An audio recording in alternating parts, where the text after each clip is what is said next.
Sabemos que el Señor es fiel. Dice el Salmo 36:5. El Señor hasta los cielos llega su misericordia y su fidelidad alcanza hasta las nubes. Dice el Salmo 88. Las misericordias del Señor cantaré, perpetuamente de generación en generación haré notoria su fidelidad con mi boca. Lamentaciones 3:23. Nuevas son cada mañana, grande es tu fidelidad. Romanos 3:3. Pues que, si alguno de ellos han sido incrédulos, su incredulidad habrá hecho nula la fidelidad de Dios. Una vez más, su incredulidad habrá hecho nula la fidelidad de Dios. ¿Y a qué me refiero con esto? Que el Señor es fiel, Él ha sido fiel, Él es fiel y siempre lo será. Dios ha sido fiel, es fiel y siempre lo será. Su fidelidad no tiene equiparable. Pero cuando los creyentes necesitan echar mano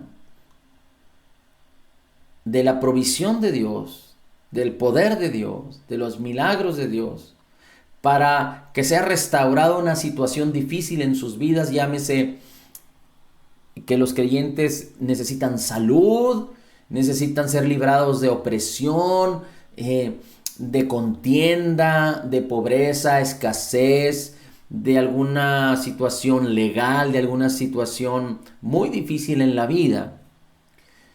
Dependiendo los resultados o la experiencia de cada creyente, hay quienes dicen, Dios es fiel, aunque no vean los resultados todavía, aunque no hayan tenido buenos o malos resultados, dicen, Dios es fiel. Y cuando estas personas, estos creyentes o inclusive gente que no creyente necesita y recurre y claman por rescate, para que Dios los salve, para que Dios los restaure, para que Dios venga en su auxilio, hay creyentes que dicen, Dios es fiel. Y no hay ninguna contrariedad en entender que Dios es fiel, pero Dios siempre lo será. Pero Dios no es fiel dependiendo de cuáles hayan sido tus resultados o mis resultados. Porque si mis resultados no han sido buenos, Dios sigue siendo fiel aunque yo no tenga buenos resultados. Porque entonces el problema no está con Dios, está conmigo. Pero si yo empiezo a juzgar a Dios de acuerdo a cómo me ha ido en la vida, entonces estoy diciendo que la fidelidad de Dios no es por siempre y no es eterna. Entonces estoy dudando de Dios. Entonces estoy considerando que Dios quizá no quiera atenderme, quizá puede, pero no quiere. Y no es así. Ahora, hay gente que dice de buena fe, es decir, de buena manera, no es porque lo hagan de una mala manera o con malicia o con intenciones equivocadas. Pero muchas veces la gente lo hace porque no tiene conocimiento o porque no tiene entendimiento. Y si no hay entendimiento y conocimiento, no vamos a poder creer correctamente y no vamos a poder tener los resultados esperados de acuerdo al deseo y al corazón de Dios. Cuando la gente dice, Dios es fiel, la pregunta es, ¿a qué se refieren? ¿A que esperan que Dios trabaje en forma automática? ¿O a qué se refieren? ¿A que si tengo resultados positivos sigo manteniendo mi expresión de que Dios es fiel? ¿O entonces voy a poder considerar o quedarme callado respecto a su fidelidad? ¿Acaso alguna persona esperando resultados positivos y declarando que Dios es fiel y después teniendo resultados negativos sigue diciendo Dios es fiel? Quizá haya personas que sí lo admitan. ¿Sabes qué? Dios es fiel. Aunque no tuve los resultados esperados, Dios es fiel. Entonces están diciendo y de acuerdo y con justa razón de que el problema no estaba en Dios, sino que el problema está en la persona que no recibió por alguna razón. Pero muchas veces esto lleva a confusión, a pensar en que Dios ya no es fiel si no tenemos los resultados correctos, o a pensar que a lo mejor Dios se escondió, o a pensar que a lo mejor Dios no quiso. La mayoría de las personas sí creen que Dios tiene el poder para hacer todo el bien que se requiere, pero muchas de las personas creen que a veces por el estado de su alma, por las acciones de sus vidas, de sus manos, de su corazón, quizá porque no se sienten bien consigo mismos, porque no han actuado correctamente, porque no han actuado a lo mejor de acuerdo a ciertas reglas y se sienten culpables. Entonces pueden pensar que aunque Dios es fiel, el pecado te alejó de su fidelidad. El pecado te alejó de su bendición. Y esto es completamente incorrecto también, porque Dios nos bendijo, ya nos bendijo, y en nuestro espíritu está toda esta bendición ya en cada creyente nacido de nuevo, no por nuestra fidelidad, sino por la fidelidad de Jesucristo. Y Dios sostiene lo que ya hizo por la fidelidad de su palabra, que es para siempre. Por eso Jesús en Hebreos dice que Él sostiene todas las cosas con la palabra de su poder. Y si Él lo dijo, así es. Ahora, hay una diferencia entre lo que Dios ya dijo y lo que es, entre lo que Dios dijo y lo que se manifiesta en la vida del creyente. Porque que lo que Dios dijo y que ya es en el espíritu se manifieste en lo natural depende de la fe del creyente. Y esto no es algo difícil de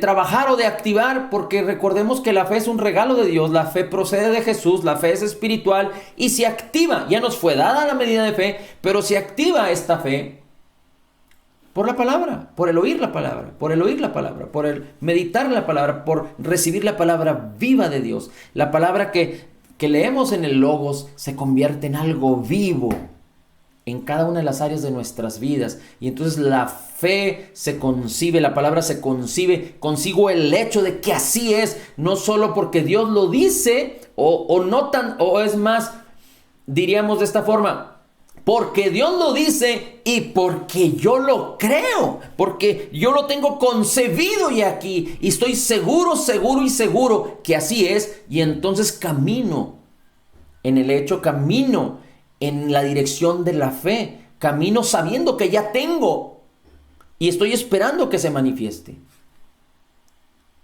Y la palabra nos enseña, por ejemplo, el Señor Jesucristo respecto a la sanidad. La pregunta es, ¿cuántas personas se tardaron en ser sanadas cuando Jesús puso sus manos, cuando Jesús habló la palabra, cuando Jesús se dispuso a hacer el bien para todos?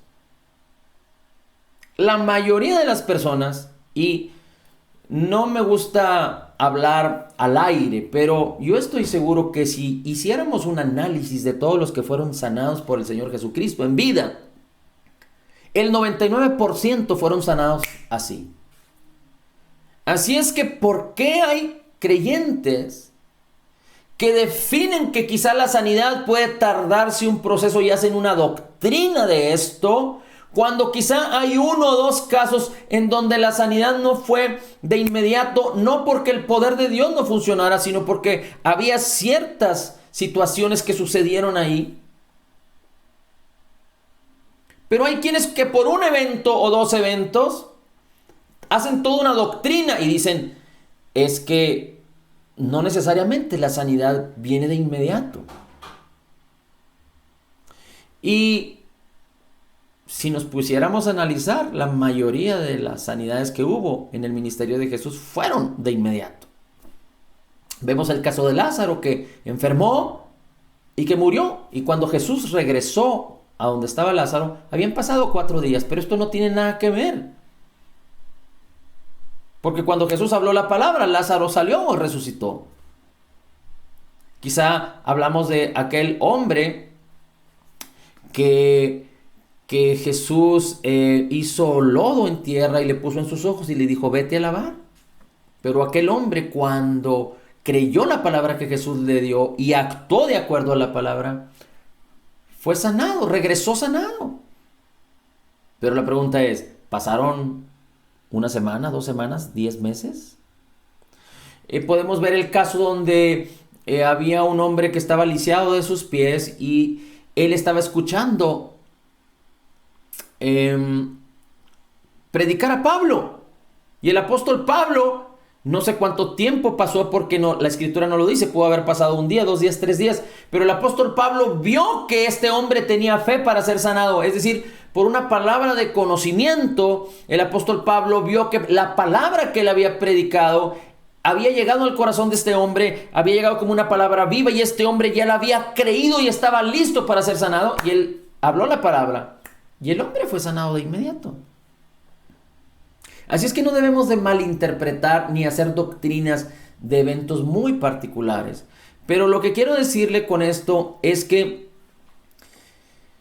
no podemos definir la fidelidad de Dios de acuerdo a nuestras experiencias. Tampoco podemos definir la fidelidad de Dios con que Dios va a responder, Dios va a cumplir su palabra.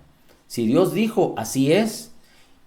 Y dejamos toda la responsabilidad a Dios.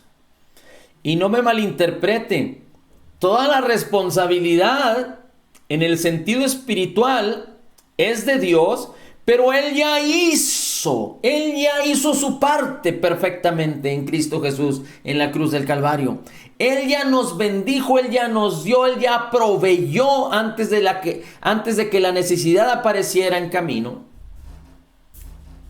Para que ahora nosotros, tomando la responsabilidad de la fe, de creer y de actuar, nos apropiemos, hagamos que esa bendición espiritual a la cual Dios responde y no falla, porque Él es perfecto y mantiene lo que Él dijo, permitamos que por la fe atrapemos esa bendición y se manifieste en nuestras vidas. Así es que no es suficiente decir que Dios es fiel.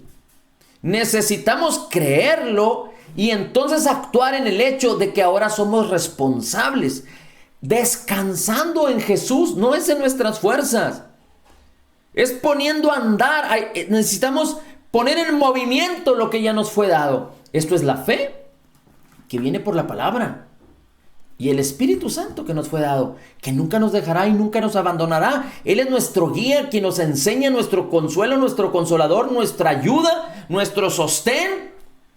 Nos ha dado recursos como el hablar en lenguas para no solo dar gracias, hablar misterios, para edificar también nuestra alma, nuestro cuerpo, también para pedir revelación si necesitamos revelación de sabiduría. Así es que es muy importante que podamos entender que tenemos que hablar la palabra, declararle a las cosas, resistir al diablo que huya. No hacer acuerdos de paz con la enfermedad, con la escasez, con los problemas. No hablarle a Dios de nuestros problemas. Y no me malinterprete, no estoy diciendo que no tengas una intimidad con el Señor y que le digas al Señor de una manera sincera, Señor, tengo esta situación, ayúdame. El Espíritu Santo te va a ayudar. Él intercede por ti con gemidos indecibles y Él te ayuda en toda debilidad. Pero tú tienes que entender la palabra. No le vas a pedir a Dios que te dé algo que ya te dio. Porque entonces no agradas a Dios, no estás caminando en fe.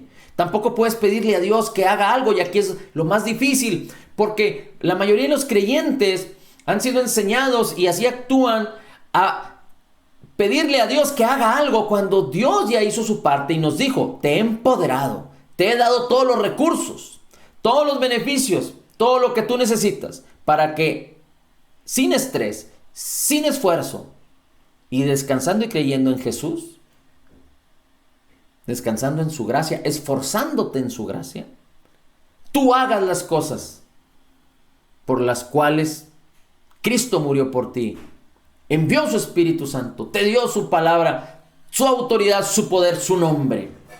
Así es que es muy importante esto. Así es que siempre apoyemos.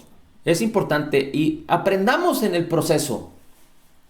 Ahora, no me malinterprete, quizá si alguien no recibe de manera inmediata la bendición, hay que mantenernos. Dios no ha quitado lo que ya proveyó. Si es sanidad, la sanidad ya está provista, toda la que tú necesitas. Si es prosperidad, ya está provista. Si es restauración, ya está provisto. Ya nos dio su espíritu, el fruto de su espíritu, dones del espíritu, su nombre, su palabra, sus virtudes. Podemos darle gracias, alabarle, orar en lenguas, orar en el entendimiento, orar en el espíritu. Así es que hagamos lo necesario, permanezcamos, nos ha dado la paciencia, que es la virtud para permanecer en la palabra. Amén. Y asociémonos con personas que participan de la misma fe, que nos van a ayudar a sostenernos y a levantarnos, porque también dice la Escritura que dos son mejor que uno, en el nombre de Jesús.